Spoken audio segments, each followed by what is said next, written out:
بسم الله الرحمن الرحيم. الحمد لله رب العالمين، والصلاة والسلام على خير الخلق أجمعين، نبينا وقدوتنا محمد بن عبد الله وعلى آله وصحبه أجمعين. رب اشرح لي صدري ويسر لي أمري واحلل عقدة من لساني يفقه قولي. رب زدني علما. Alhamdulillah, I'm about to start the Salaam Academy Qaida teaching method, which is going to be on purple book, which is known as graded steps in Quran reading. Inshallah, we will go through the book section by section, lesson by lesson, and unit by unit, where I'm going to explain each and every lesson separately and the major points that we have to focus on. Before I start, there are a few things I would like to tell everyone with regards to this method, and that is because it is for the Salaam Academy, so we have decided to have a unified method for our Qaida teaching, to just make it easy for the students, for the kids, for the parents, and for the teachers, and to have a unified method where everyone is teaching in the same way and not confusing anyone. You may differ with the method I'm going to explain in this. As I have said, it is not about what is right or what is wrong, or who is right or who is wrong. There could be more than one way or one method to teach this purple book, but some of the things are not even correct. People, they have picked it as a shortcut, which I don't believe should be done, because we have to teach the kids, or we have to teach the Qaida with the correct method and with the correct way. But there are things which we may have two opinions, so regardless which one we follow, there is no harm. But inshallah, I would like to focus on the method that we are going to pick for the Salaam Academy. So to start, we have section number 1, which is quick start, and this section is about 1, 2, 3, 4, 5 units. For the beginners, for the kids, for the students, we don't have to start this book with the section number 1 with the quick start. The quick start is all about to tell you what are you going to learn in this book in terms of the alphabets, in terms of the vowels, fatha, kasra, dhamma, in terms of the mud letters, alif, waw, and ya, fathatain, kasratain, and dhammatain, which we call them tanween, and then sukoon, and then the shadda, and finally how to stop on certain on each and every single word at the end. So the first section is a quick start. We don't have to start our lesson with it. Is just a quick start for the whole book, so it would be very difficult for the students to understand or to go through, because they haven't learned anything with regards to the fatha, kasra, dhamma, fathatain, kasratain, dhammatain, or any other, or all those things that they have to learn step by step. So inshallah, the first lesson that we will start with the kids is going to be the section number 2, alphabets and short vowels. Now we have unit number 6 as a first lesson that we are going to teach our kids.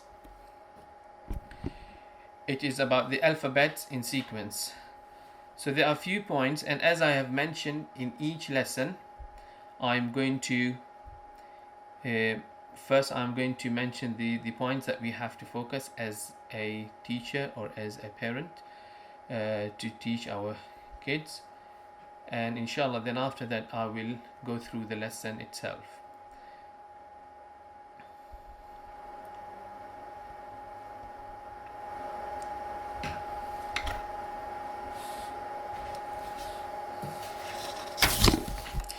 Okay, lesson number 1.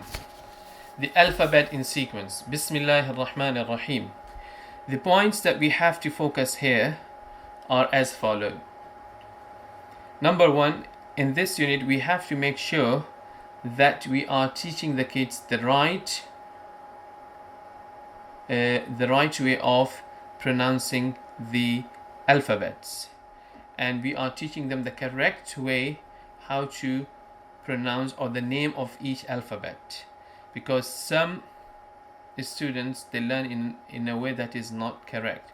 For example, the letter Jim is known as a Jim and it is not known as a Ja. Most students I have found they read Jim as a Ja or Ain as a A. They read the sound of the letter, and I think because in their schools in English they learn the sounds before the names, so that's why they get confused. But in this unit, in lesson number 1, we have to teach them the names for the alphabets, the correct way to pronounce the alphabet, which is we call makharij, the articulation points for each letter, and what we have to focus here to make sure that the student or that the child is pronouncing the alphabet correctly. And we have to emphasize on the heavy letters, which are 7.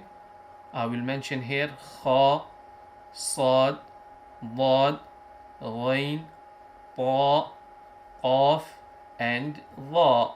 These are the 7 heavy letters which we have to emphasize with the kids to make sure that they are pronouncing or reading them heavily with their mouth is when they pronounce, the mouth is full with these, where they have air in their mouth when they read these letters.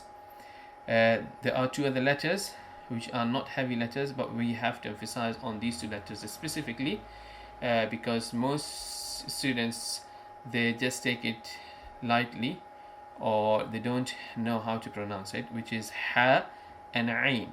So as a teacher or as a parent, make sure that your student is pronouncing Ha and Ain correctly from the middle of the throat. From the middle of the throat. And again, the heavy letters, make sure that they are reading the heavy letters properly, such as Qaf.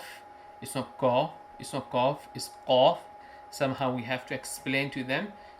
Roughly we have to tell them from where the Qaf comes, and the other letters as well. Final point that I would like to focus on, that is when we teach them these alphabets, we have to tell them that the alphabets are long, 2 counts long, if they don't have vowels, fatha, kasra, dhamma, and they are not short letters, because in Arabic when we write these alphabets, if you write them, Ba has alif with it, Jim has alif with it, Dal comes with alif and Lam, and so on and so forth.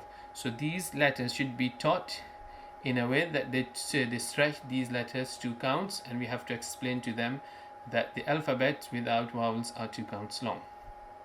So the first letter is Alif, Ba, Ta, Tha, Jim, Ha, Kha, Dal, Dhal, Ra, Zay, Sin, Shin, Sad, Dad, Ta, Dha, Ain, Ghain, Fa, Qaf, Kaf, Lam, Mim, Noon, Ha, Waw, and Ya.